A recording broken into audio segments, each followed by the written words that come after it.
Amados, bendiciones. Qué gusto poderles saludar, bendecirles sus vidas.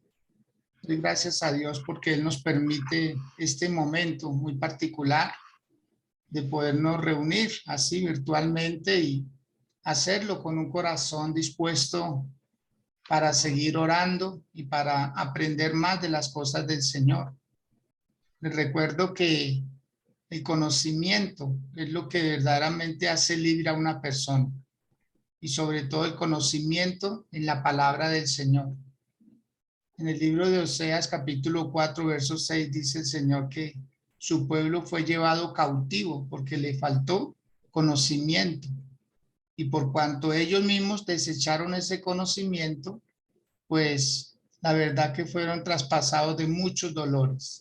Eso no nos puede pasar a nosotros porque nosotros vamos a adquirir un conocimiento prudente, un conocimiento oportuno, un conocimiento basado en las escrituras, porque el conocimiento es luz, es lo que definitivamente hace libre a una persona. Por eso el Señor Jesús dijo: conoceréis la verdad y la verdad os hará libres. Y esta es la verdad, la palabra del Señor.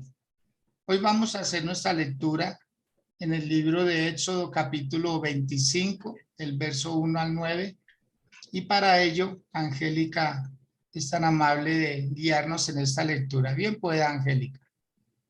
Amén, sí, mi pastor. Bueno, entonces el título es La ofrenda para el tabernáculo. El Señor habló a Moisés diciendo: Di a los hijos de Israel que tomen para mí ofrenda, de todo varón que la diere de su voluntad, de corazón, tomaréis mi ofrenda. Esta es la ofrenda que tomaréis de ellos: oro, plata, cobre, azul, púrpura, carmesí, lino fino, pelo de cabra, pieles de carneros teñidas de rojo, pieles de tejones, madera de acacia, aceite para el alumbrado, especias para el aceite de la unción y para el incienso aromático, piedras de ónice y piedras de engaste para el efod y para el pectoral. Y harán un santuario para mí y habitaré en medio de ellos, conforme a todo lo que yo te muestre, el diseño del tabernáculo y el diseño de todos tus utensilios. Así lo haréis. Amén y amén. Muy bien, Angélica, muchas gracias. Muy amable por guiarnos en esta lectura. Y bienvenidos Amén. quienes están ingresando a este tiempo de oración escritural. Cuando Dios colocaba en mi corazón compartir con ustedes esta porción de la palabra, la verdad es que esta escritura está conectada con el capítulo anterior, con el capítulo 24. Y algo que a mí me sorprendió en cuanto a esta lectura es la forma como Dios siempre ha hecho preparativos para las cosas. O sea, Dios no está improvisando con nosotros, con lo que Él quiere hacer. Es de parte de nosotros que tal vez al no conocer estas verdades, pues vaticinamos, como que improvisamos, como que hacemos lo que se pueda hacer y no lo que hay que hacer. Cuando leía esta palabra, venía del capítulo 24, leyéndolo, observándolo con detalles, y el Señor le dice a Moisés que suba, que vaya al monte Sinaí con 70 hombres, con 70 ancianos, también con Aarón, con Nadab y con Abiud. Y se empezaron a ir hacia ese lugar del monte Sinaí. Pero el único que podía subir al monte era Moisés. El único, nadie más podía estar con él. Y en ese momento es cuando empieza a salir Josué, hijo de Nun, empieza a acompañarlo. Y ahí se da uno cuenta cómo Dios está preparando a Josué, porque Dios ya sabía que iba a ser prácticamente el sucesor de Moisés. Entonces, cuando uno observa todos estos detalles y lo primero que hace Dios, lo primero, cuando llega Moisés al monte a entregarle las tablas de la ley, cuando Dios ya estaba con la intención de darle a Moisés qué debía de hacer el pueblo de ahí en adelante, lo primero que le dice Dios a Moisés es: pídele una ofrenda al pueblo. Pídele ofrenda al pueblo. Acordémonos que el pueblo de Israel salió de Egipto y ellos salieron con mucha riqueza. Ellos no salieron pobres. Ellos no salieron a mendigar. Ellos salieron con mucha riqueza, ¿sí? Entonces, ¿qué es lo que quería el Señor? Que el pueblo de Israel tuviera lo suficiente. Pero ¿para qué oro en un desierto, verdad? ¿Para qué plata? ¿Para qué muchos utensilios finos? Cualquiera dirá, allá de nada sirve porque no va a tener o sea, no va a haber con quién negociar, con quién poder intercambiar cosas, sino que más bien iba a ser Dios el que iba a utilizar todas esas cosas. Y nos damos cuenta nosotros cómo el pueblo de Israel sale con mucha abundancia, pero con mucha abundancia de Egipto, porque así lo había determinado el Señor, de que ellos iban a pasar, o los egipcios iban a entregarle prácticamente lo que iba a ser el salario de 430 años, con indemnización, con intereses. O sea, el pueblo de Israel no salió pobre de la tierra de Egipto. Entonces, cuando ya están en el desierto, ya llevan unos meses fuera de Egipto, ya habían pasado muchas cosas.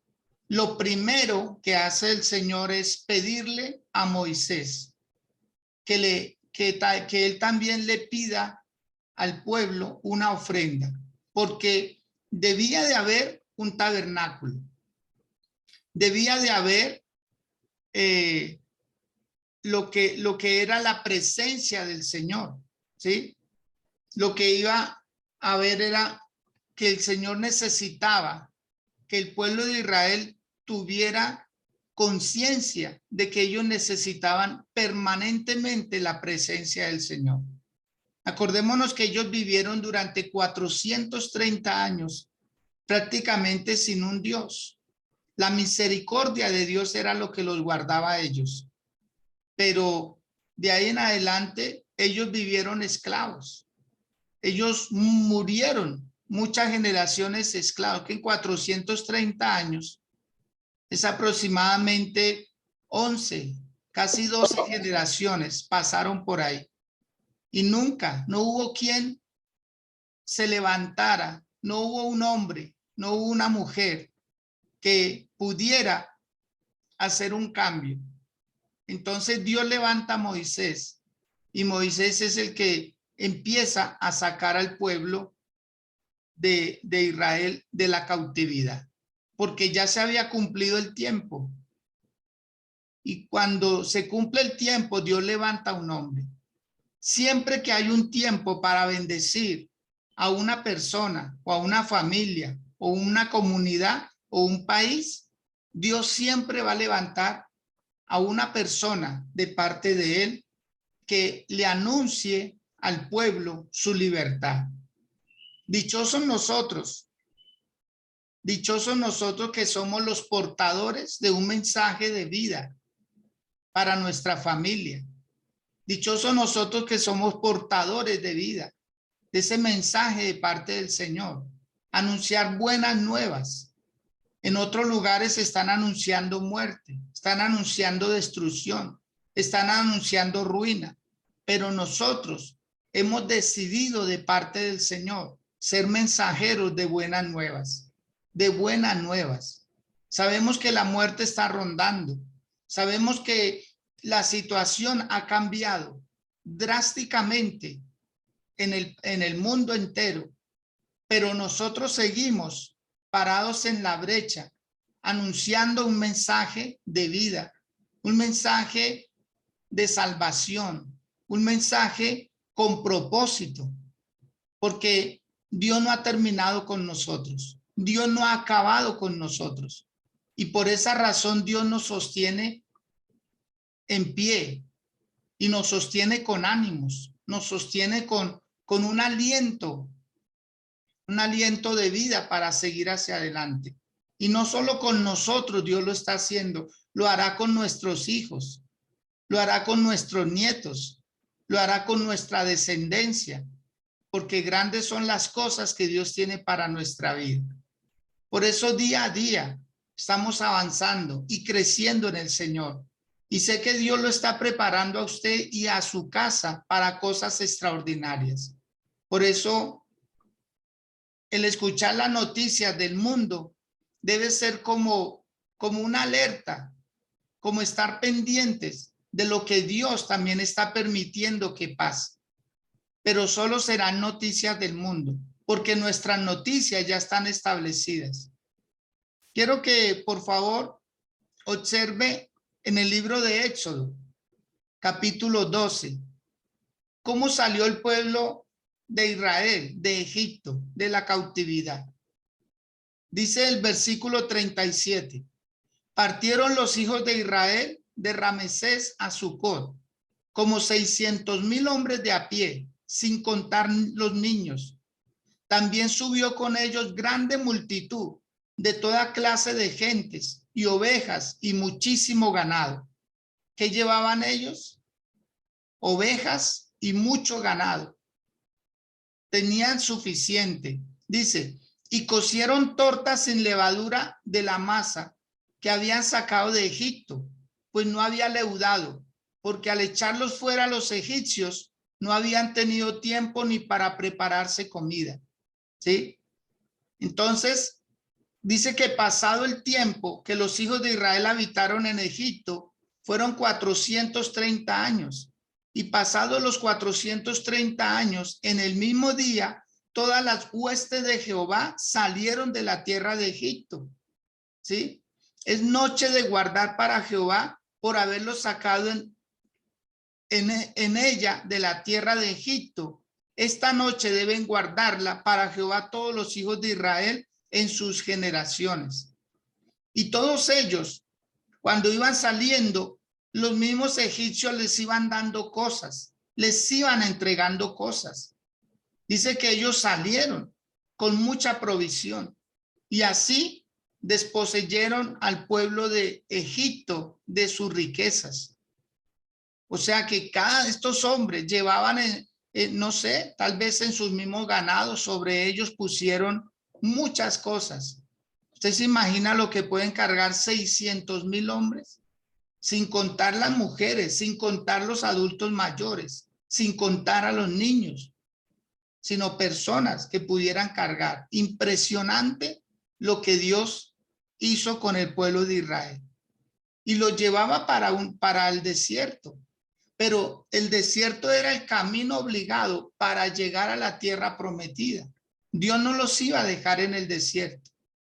Pero entonces el pueblo empezó a manifestar rebeldía. El pueblo empezó a manifestar que era mejor estar en Egipto. Y conocemos la historia, muchos de nosotros.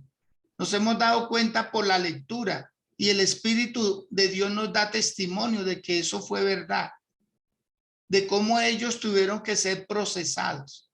Y prácticamente es lamentable decirlo, pero solamente 2 hombres de todos esos 600,000, solo 2 hombres entraron a la tierra prometida, porque el resto se arraigaron mucho a ser rebeldes contra Dios, contra sus mandamientos.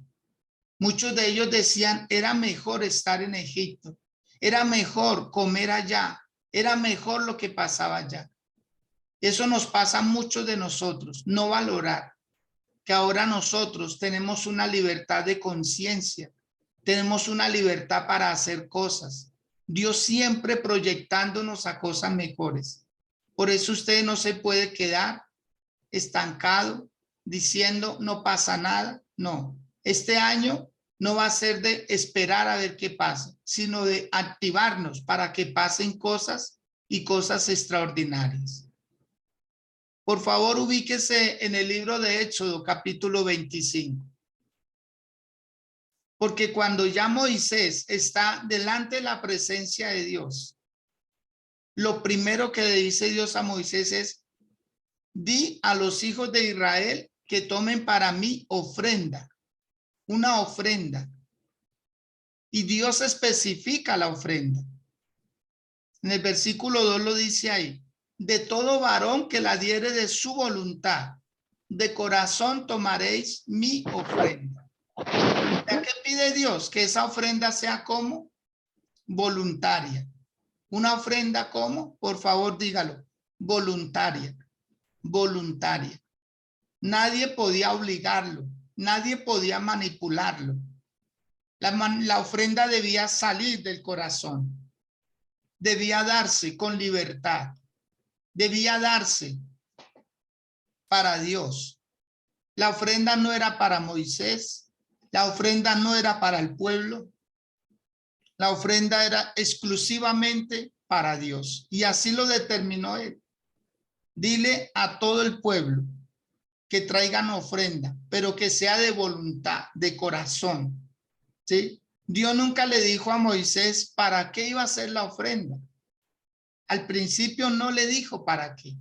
Solo pidió que el pueblo diera, no por necesidad, sino con un corazón libre, libre de prejuicios, libre de codicias, libre de una moral manchada, sino que hubiera una libertad.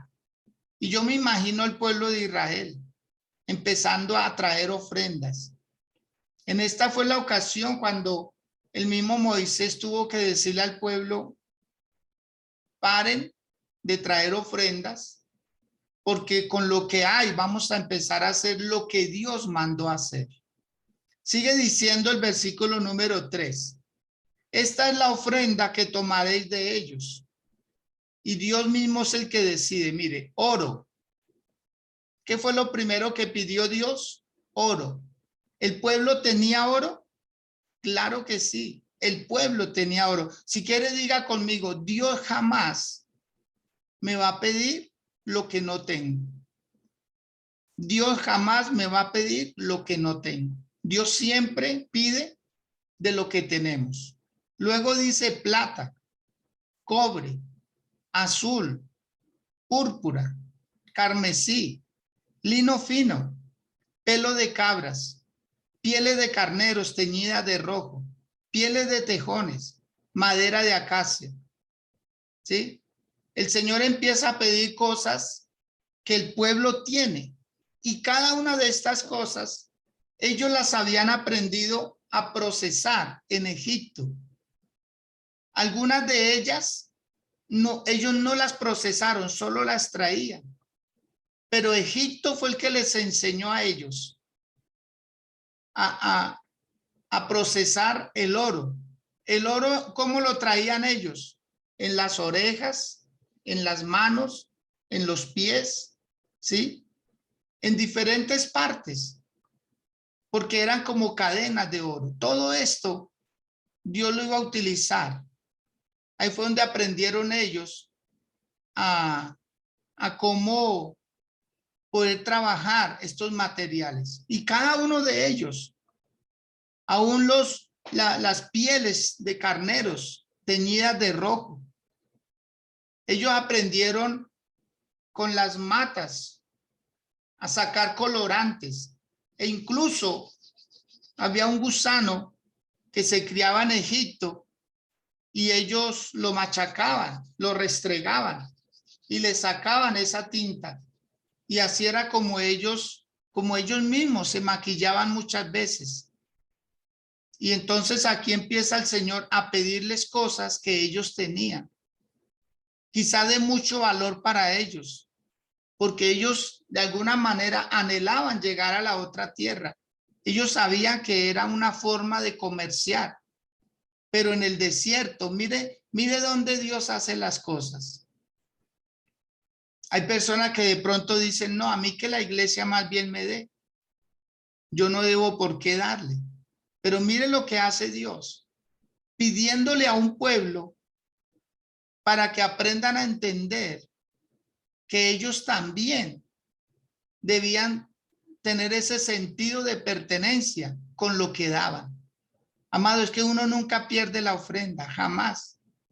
Uno lo que hace es invitar a Dios, porque ¿qué es una ofrenda? Alguien la comparó como un regalo que se da sin un motivo especial, sin un regalo que se da porque se ama a esa persona, porque se quiere, porque quiere uno hacerla sentir bien. Y aquí vemos al pueblo de Israel empezando a participar de las cosas de Dios. Dios no les dijo, oren más, ayunen más, hagan vigilias. No, no, no. Lo primero es que esto debe quedarle claro a usted, amado, que muchas personas no relacionan el evangelio con dinero. A usted quizá una empresa, cuando entra usted a trabajar, ¿sí? A uno no le dan inmediatamente para el transporte, no le dan a uno para los exámenes médicos, no le dan a uno para que se tome las fotos, para que haga diligencias. No, no, no. Eso lo coloca a uno. ¿Por qué? Porque uno anhela ese trabajo, porque uno quiere hacer parte de esa empresa. Y hay esfuerzos que hay que hacer. Entonces notemos que en la iglesia es igual. El Señor quiere que nosotros seamos personas que contribuyamos con el desarrollo de una iglesia. Y aquí el Señor estaba haciendo los preparativos para todo, para todo. Y ya lo vamos a ver de una manera así, a grosso modo. Vamos a observar en qué se utilizaron todas estas cosas. En el versículo 6 dice, aceite para el alumbrado, especias para el aceite de la unción y para el incienso aromático. O sea, Dios estaba pensando también en el ambiente del lugar. De nada serviría una iglesia sin unción. No sería de mucho provecho, porque sería un lugar de motivación más que espiritual. Y nosotros debemos pensar en la unción. Y note que esa unción en ese momento tenía un significado y era el aceite para el alumbrado. Acordémonos que el trabajo de Samuel, cuando ya fue un adolescente, era mantener las lámparas del templo encendidas. Alguien debe hacer ese trabajo. Hay personas que quizás de un culto a otro no hay una oración ni siquiera de 1 minuto. Pero el hecho que esa persona no ore no quiere decir que no hay alguien orando por esa persona. Hay alguien que debe mantener la llama de esa unción del lugar donde usted se congrega encendida. Entonces notemos que Dios ya había pensado en eso. Especias para el aceite de la unción y para el incienso aromático. ¿Se da cuenta que Dios piensa en el ambiente? Dios quiere aromatizar su vida. Por eso el apóstol Pablo decía que todos podamos expedir de nosotros el olor fragante del Señor Jesucristo. Que olamos a Cristo, que nuestro olor sea Cristo Jesús. Donde quiera que vayamos. Puede hacer que no caigamos bien como personas, pero el mensaje del Señor debe ser escuchado. Que nosotros no nos confabulemos, que no hagamos las prácticas que hacen las demás personas, sino que nuestra fragancia sea diferente. ¿Qué pasa con una persona que entra a una perfumería y quizás no compre ningún perfume? Pero esa persona, por el solo hecho de entrar a esa perfumería, va a quedar impregnado de ese aroma que hay en ese lugar. aunque no se aplique ningún perfume, porque ese lugar ya está prácticamente con el ambiente aromatizado. Así pasa. Eso se siente cuando uno está en Dios. Eso se siente cuando uno cruza por una congregación. Porque el incienso aromático era para eso. Mire que Dios es un Dios alegre. Dios es un Dios que definitivamente le da aroma al lugar, a las personas. En el versículo 7 dice, piedras de ónice y piedra de engaste para el efod y para el pectoral. Las vestiduras de los sacerdotes. Aún en eso Dios estaba ya pensando. Las vestiduras de las personas que iban a oficiar, que iban a celebrar las cosas. ¿Qué cosas se hacen en una iglesia? Presentar a los niños. ¿Qué más se hace en una iglesia? Bautizar a las personas, celebrarles sus bodas, orar por ellos para que prosperen, orar para que los hogares se mantengan, orar para que los jóvenes no se desvíen del camino, orar para que haya proyectos nuevos.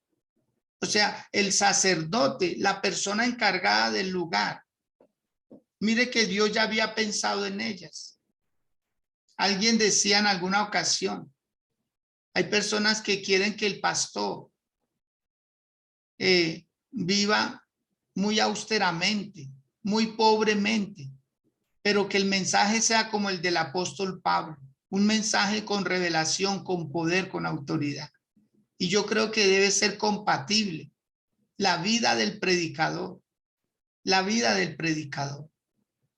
El día de ayer estaba, tengo algunas grabaciones de antes que comenzó esta pandemia y en el transcurso de la pandemia de muchos pastores, pero me impactó la vida de 4 pastores y un hijo de pastor que se quitaron la vida, y todos los 5 dejaron escritos, dejaron cartas y todos tenían mucho que ver. Era casi el mismo formato. Y ellos le atribuían a su situación económica, a la falta del pueblo de dar, a la falta de tener cuidado de ellos, a la falta de atención, de que nunca los tuvieron en cuenta, porque ese es el problema, que a veces nos sentimos superhéroes, como que no nos duele nada, como que nosotros no comemos, como que somos cuerpos gloriosos, y así lo hacemos ver ante la comunidad. Y cuando llega la necesidad, entonces nadie la cree. Nadie la cree, porque a veces nosotros no somos dados a decir lo que nos pasa. Y estas 5 personas, prácticamente todos con el mismo modus operandi, se quitaron la vida. Todos 5, en diferentes lugares. 3 de ellos en Brasil y 2 en Estados Unidos. Y era impresionante, es un audio un poco extenso, pero me di a la tarea de escucharlo con detenimiento. Porque si algo debemos hacer ahora, en estos últimos tiempos, es orar por los hombres de Dios, por las mujeres de Dios, por el pastor, por la pastora, por su familia, y procurar que ellos estén bien, porque ellos prácticamente son personas que dependen de la predicación del evangelio. Y todos ellos decían, nosotros lo dimos todo. Claro, uno no trabaja para los hombres, uno trabaja para el Señor. Pero en buena parte, todo lo que hacemos debe tener una retribución, porque es un trabajo. Mucha gente no lo ve como un trabajo, lo ve como una obra de caridad. Y la verdad que pues esto no es una obra de caridad. Esto es un trabajo en el Señor, que se hace con mucho gusto, que se hace con muy buena intención. Y hoy en día la mayoría de ministros de Dios tienen un negocio o manejan un carro en el transcurso del día o trabajan en una empresa. En fin, pero no tienen el mismo tiempo para preparar un mensaje. No tienen el mismo tiempo para hacer una visita, para hacer una llamada con propósito. No tienen el mismo tiempo para poder atender asuntos de iglesia, asuntos de la comunidad, en fin. Pero hoy en día la gran mayoría están así, vendiendo una cosa. Conozco pastores que venden perfumes, que venden camisetas, que venden dulces, que, bueno, trabajan en diferentes cosas, ¿sí? Pero aquí lo que dice el Señor es que todo ya debía de estar preparado. Dios nunca le dijo a Moisés para qué iba a hacer cada cosa, sino después de que las tuviera, Dios le iba a decir para qué. En el versículo 8 dice, y harán un santuario para mí y habitaré en medio de ellos. Y harán un santuario. Ese era el propósito, hacer un santuario. Pero ¿de qué vale un lugar sin personas, verdad? ¿De qué vale un lugar muy bonito, muy hermoso, si no está Dios ahí? Y Dios lo que dijo es un santuario para mí y habitaré en medio de ellos. Y en el verso 9 le dice el Señor, conforme a todo lo que yo te muestre, el diseño del tabernáculo y el diseño de sus utensilios, así lo haréis. Por eso la obra del Señor no puede ser una obra pobre, no puede ser algo mísero, no puede ser algo que no tenga la lucidez de parte del Señor. Pero eso va en buena parte en nosotros. De nosotros depende. De nosotros depende. Porque si usted no invierte en la obra del Señor, si usted no hace su aporte que le corresponde, pues la obra del Señor no va a levantarse. Se va a mantener, pero no va a mejorar. Y tarde o temprano, como usted, la ropa que tiene hoy, en 2, 3 años ya no le va a servir, ya no se va a ver bonita, porque ya por el uso se va desgastando. Los zapatos en los que usted camina, tarde o temprano, ellos se gastan. Todo se acaba, todo se va acabando y hay que renovar, hay que renovar. Hay que ir comprando cosas nuevas. O si no, uno no puede vivir. Acordémonos cómo eran las estufas antiguamente. Estufas a carbón, que se prendían con leña. Y después ya llegó lo que fue el cocinol, la gasolina para usarla en las casas. Y hoy en día hay gas y hay estufas eléctricas. O sea, todo ha ido innovando, todo ha ido evolucionando. Pero la obra de Dios, mucha gente quiere verla igual, no la quieren ver prosperar, no la quieren ver bendecida. ¿Por qué? Porque consideran que no es necesario. Lo primero que le dice Dios a Moisés que haga es el arca del testimonio, ¿sí? Si seguimos leyendo, había una mesa para unos panes y esa mesa tenía unas medidas y debía ser hecha porque no se puede poner en cualquier lugar. Una mesa, ¿qué es una mesa? Imagínense. Pero Dios tiene cuidado de las cosas de su casa. Una mesa, le dice a Moisés, le dice, haz un candelero. Si usted sigue leyendo todos los títulos de ahí en adelante, un candelero para que alumbrara. Acordemos un candelabro de 7 brazos. Eso tenía un simbolismo, ¿sí? Dios le dice a Moisés en el capítulo 26, el tabernáculo, que era todo lo que iba por la parte de afuera, o sea, todo el conjunto.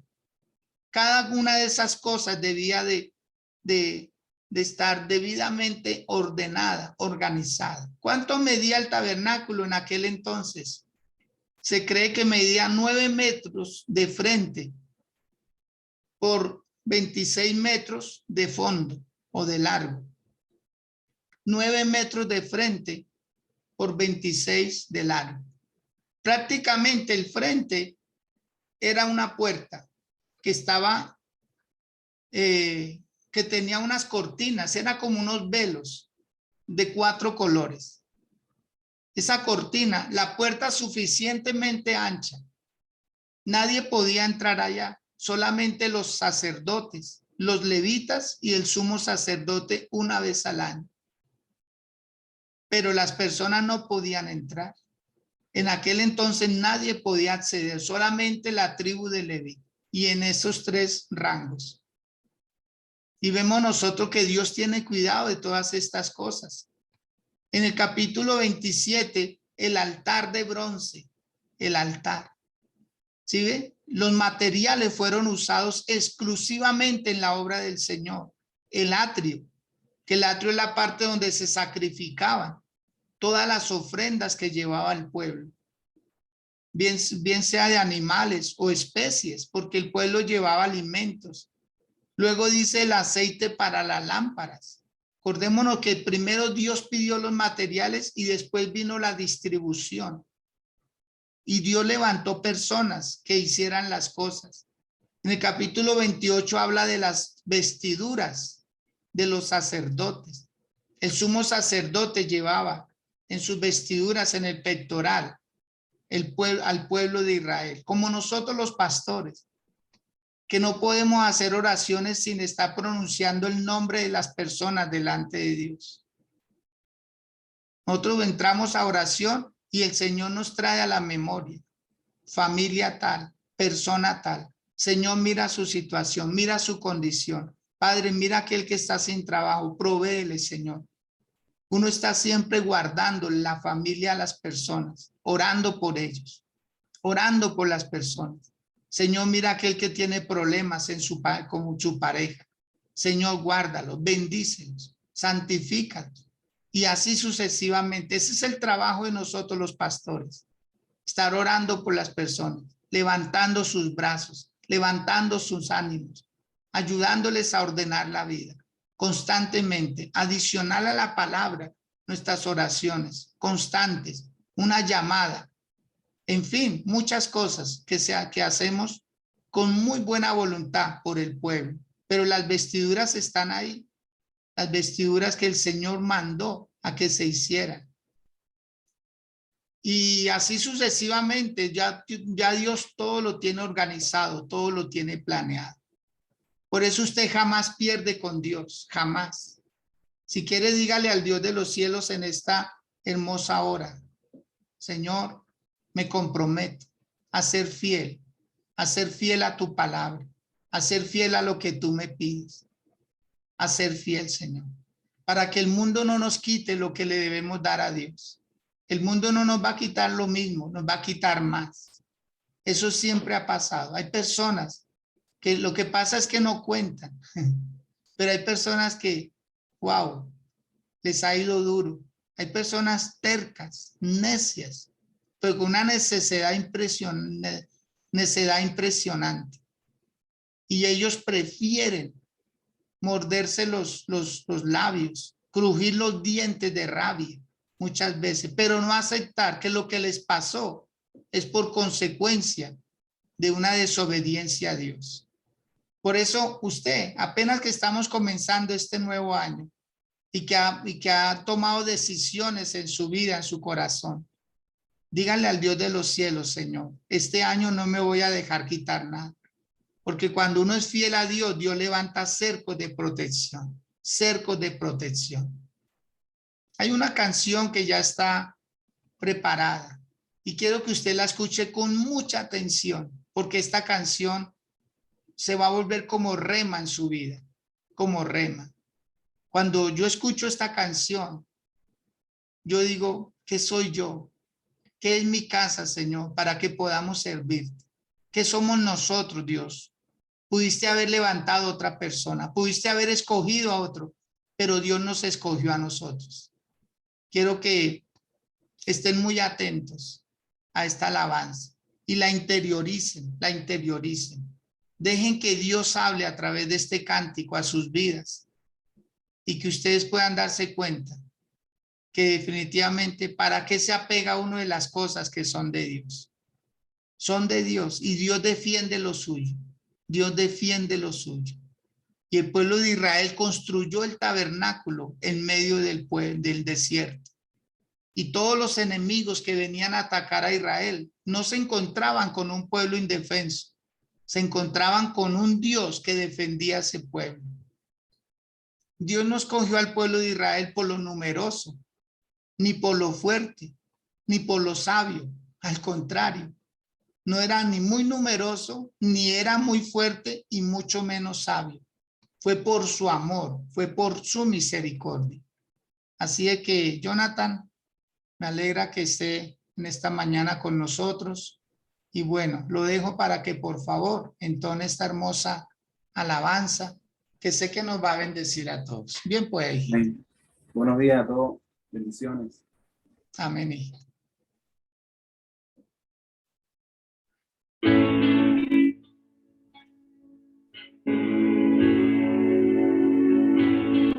Gracias, Padre. Te adoramos, Señor.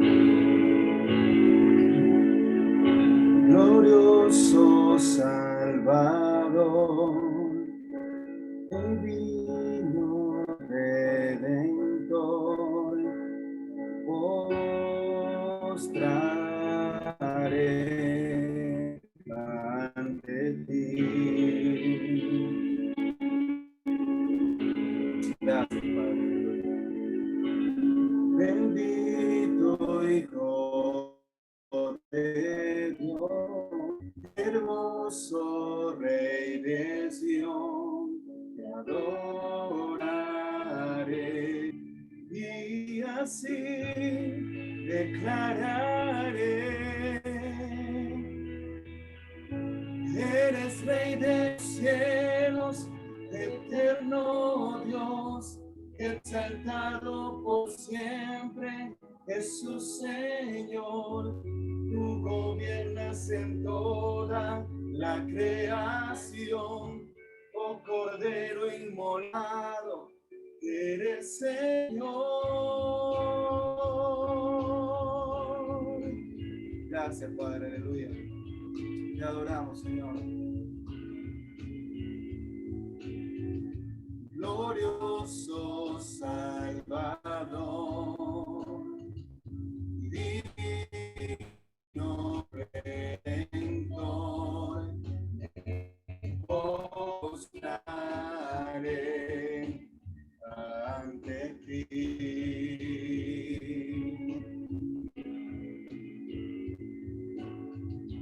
Bendito Hijo de Dios, hermoso Rey de Sion, te adoraré y así declararé: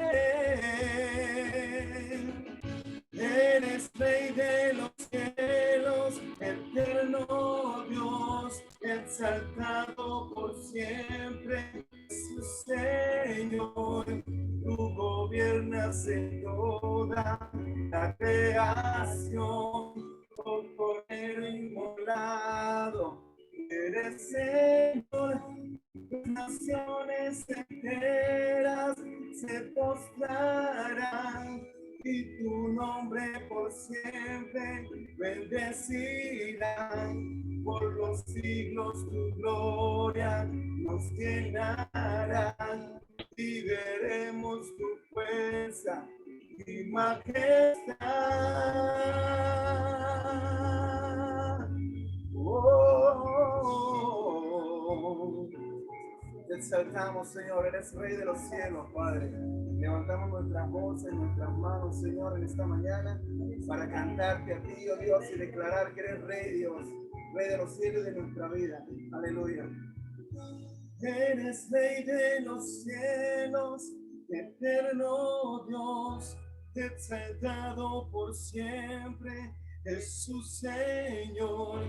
Tú gobiernas en toda la creación, oh Cordero inmolado, eres Señor. Las naciones enteras se postrarán y tu nombre por siempre bendecirán. Por los siglos tu gloria nos llenará y veremos tu fuerza y majestad. Aleluya, eres Rey de los cielos, eterno Dios, exaltado por siempre, Jesús Señor. Tú gobiernas en toda la creación, oh Cordero inmolado, eres Señor. Las naciones enteras se postrarán y tu nombre por siempre bendecirán. Por los siglos tu gloria nos llenará y veremos tu fuerza y majestad. Oh, te adoramos, Señor, a ti. Eres Rey de los cielos. Gracias, Padre, te adoramos, Señor. Eres digno de toda alabanza y de toda oración, Jesús. Aleluya. Gracias, Rey, aleluya. Gracias, Dios. Gracias, Señor. Gracias, gracias. Qué hermosa alabanza, qué hermosa adoración. La letra, qué profundidad que hay ahí. Eres Rey de los cielos, eterno Dios. Las naciones enteras le servirán, le adorarán. Mire, amado, cuando uno comparte de sus bienes con Dios, le está diciendo, Señor, todo es tuyo. De lo recibido de tu mano, a tu mano vuelve. Es como un hijo que honra a su padre, que honra a su madre, que bendice la casa donde le dieron ese sustento, donde lo educaron, donde lo ayudaron a llevar a ser un profesional y que hoy gane buenos recursos económicos. Eso no es para ir a disfrutarlo con los amigos. Eso no es para ir a malgastar ese dinero. Ese dinero bien invertido en la casa, que su casa esté bien. Amado, a usted no le va a faltar nada. Cuando a la casa de Dios no le falte nada, a usted no le va a faltar nada. Por eso aquí vemos a un Dios pensando en todo. Pero lo primero que le dice Dios a Moisés es, pídele al pueblo que diere de su corazón, que diere voluntariamente. Amén. Bendigo sus vidas grande y poderosamente. Jonathan, muchas gracias por haber preparado la canción. Creo que usted no la tenía en su repertorio, ¿verdad? Buenos días a todos, buenos días, apóstol. Buenos días, Jonathan. Sí la conocía, pero tenía años que no la escuchaba, que no la cantaba. Bastante tiempo. Es una hermosa canción, me gusta bastante. Me imagino. Y más aprenderla, me imagino ustedes tienen doble bendición. Porque aprender la letra de una canción, yo creo que tienen que interiorizarla tanto, ¿cierto? Para poderla cantar. ¿Qué tal fue esa experiencia, Jonathan? Muy bonita. La practiqué ese día en la oficina. Me quebrantó, ¿verdad? Y claro, me quebrantó porque trae muchos recuerdos también.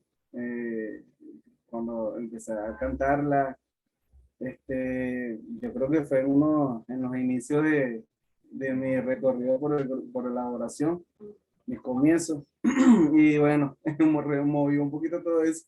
Y no, nada, es muy bonito porque son recuerdos bien agradables, que fue el principio de un cambio para mi vida, bastante bueno. Y nada, es una canción preciosa, hermosa. Y así como esa hay muchísimo. Sí, claro. Sí, pero definitivamente hay letras que lo quiebran a uno y lo conmueven y como usted acaba de decir, le traen al recuerdo, a la memoria, vivencias. Y uno dice, Dios, eres grande, eres poderoso. Y melodías así es que uno debe escuchar, que tengan contenido, que tengan palabra, que tengan unción, que hayan sido sacadas prácticamente del corazón de Dios. Entonces, bendigo su vida, Jonathan, le agradezco que haya participado y tan pronto tenga una canción así como esta, quiera participar, no es nomás sino que por favor ahí coloca una manito y Está claro que bien. sí, bienvenido siempre. Gracias, Por pastor. favor me saluda a su esposita, a Luz Karina, a sus hermosas niñas y allá a toda la Aquí familia. estoy, apóstol. Ah, no, es que está ahí al lado. Yo sí oía esa vocecita ahí, pero dije, bueno, ¿dónde está Luz Karina? ¿Qué más, Luz Karina? Bendiciones. Bendiciones, apóstol. Un placer nuevamente escuchar esa palabra. Y bueno, como usted dijo, Dios no nos va a pedir a nosotros nada que nosotros no tengamos. Dios nos va a pedir de lo que tenemos nosotros. Y es así. Yo estaba escuchando y dije, bueno, eso es verdad. Uno va a decir, mira, dame esto y uno no lo tiene porque ¿de dónde lo va a sacar? De lo que tenemos es lo que Dios nos va a pedir y bueno, es lo que tenemos que darle a Dios. Y bueno, nada, apóstol, muchas bendiciones. Espero que esté bien, su esposa también y su familia. Muchas gracias por siempre estar pendiente de nosotros y yo sé que usted también es uno de los que siempre está orando por nosotros. Amén, amén. Luz Karina, antes de irnos, ¿qué consejo nos daría usted, Jonathan? ¿Qué consejo nos darían a todos para que fuéramos más desprendidos para darle a la obra del Señor? Por favor. Más desprendido. Wow. Bueno, primero, saber que esas son cosas, si es en lo material, son cosas que están ahorita, pero después no pueden estar. Y hay personas que necesitan. De repente tal vez nosotros tengamos 5 pares de zapatos y de esos 5 pares de zapatos, por un ejemplo, ¿no? Nos ponemos nada más que 2 porque son nuestros preferidos. Y estamos conscientes de que podemos regalar 1 o 2 pares de zapatos de esos, pero a veces uno se aferra a esos zapatos porque se lo regaló fulanito, porque me lo compré yo o X. Y hay personas que, como decía Alonso, creo que fue la semana pasada que él decía que a veces Dios, que una persona está pidiéndole a Dios y Dios les pone las cosas y la persona no se da cuenta o se hace el loco y Dios le dice, pero si te estoy tratando de ayudar. Bueno, entonces uno tiene esos pares de zapatos y pasa un hermano, un amigo, una persona y uno le ve los zapatos y uno dice, wow, no tiene zapatos o así tan feíto, siempre con los mismos zapatos esa persona y uno tiene los zapatos ahí, pero uno se hace el loco también. Entonces, es eso, pues, perderle el amor a esas cosas. Al fin y al cabo, Dios dice en su palabra que hagamos tesoros en los cielos, que es lo más importante. Y creo que desprendiéndonos de esas cosas, tanto del dinero, de las cosas materiales, y ayudando a otros, estamos de una manera invirtiendo en ese reino que Dios nos dice que invirtamos. Entonces, ese es mi consejo. Que, o sea, que no nos aferremos a esas cosas, que no vale la pena. Dicen Y que si damos un par de zapatos, seguramente Dios nos va a recompensar con 10 más para que sigamos regalando zapatos. amén. Sí. Jonathan, dicen que las mujeres son más generosas que nosotros los hombres. ¿Qué dice Luz Karina? ¿Sí es así? Yo pienso que depende de la persona, pues, porque yo conozco mucha gente generosa, por lo menos Jonathan, como, y no porque sea mi esposo, de verdad que no. Él es muy generoso, él le gusta ayudar a las personas, le gusta dar de lo que él tiene, le gusta compartir con las personas. Yo creo que eso depende de la persona, pues, de cómo sea su corazón. Y yo creo que puede ser la mujer y el hombre también, claro que sí. Porque hay mujeres que dicen, no, son míos, yo no lo voy a dar y no lo voy a dar. ¿Me entiendes? Entonces, pero sí estoy de acuerdo con lo que dice mi esposo, pues. No podemos hacer tesoros en la tierra, no podemos aferrarnos a lo material, porque eso al final no nos va a dejar nada. Lo que tenemos que aferrarnos es de Dios y de lo que tengamos siempre compartirlo con el que lo necesita, que siempre Dios nos va a sustentar a nosotros lo que realmente nosotros necesitemos, porque a veces creemos que si no lo damos nos vamos a quedar, por decir, si son los zapatos, creemos que nos vamos a quedar descalzos y resulta que no, que Dios Mm. te está diciendo, si Dios pone eso en tu corazón de que lo des, pues Él después te va a recompensar. A mí me ha pasado mucho. Yo me acuerdo que si yo sembraba ropa, apóstol, a mí me llegaba ropa. Sí. Yo no sembraba ropa y me llegaba otra cosa, siempre. Yo decía, pero si yo acababa de regalar una ropa porque de verdad, yo decía, oye, no, la persona lo necesita o yo sentía que tenía que darlo. Y efectivamente no pasaba, ¿verdad? No pasaba mucho tiempo cuando yo estaba recibiendo ropa y yo me quedaba, oye, Dios no se queda con nada. Así es. Muy bien. Entonces, amados, que esta sea una consigna en nosotros. Mire lo que dice el versículo 1 y el versículo 2 del día de hoy de Éxodo 25. Dile a todo el pueblo de Israel que traigan para mí ofrenda, del que la diere de su corazón voluntariamente. No se sienta forzado, no se sienta obligado, no se sienta manipulado. No deje que se mueva algo porque alguien se lo mueve, sino porque Dios le está diciendo a usted que contribuya, que haga parte de algo que van a utilizar sus hijos después, porque después de nosotros quedarán nuestros hijos ahí. Todos necesitamos un lugar donde congregarnos. Amén. Entonces, bendigo sus vidas. Jonathan, Eluscarina, muchas gracias por haber participado hoy. Bendigo sus vidas. Saludes por favor a todos en Venezuela y a todos ustedes. Mil y mil bendiciones. Hoy es un día festivo acá en Colombia. Que la pasen muy bien, que pasen con sus familias, que los amigos pueden esperar, pero la familia definitivamente después de Dios es lo más importante. Amén. Que tengan un feliz resto de día. Bendiciones para todos.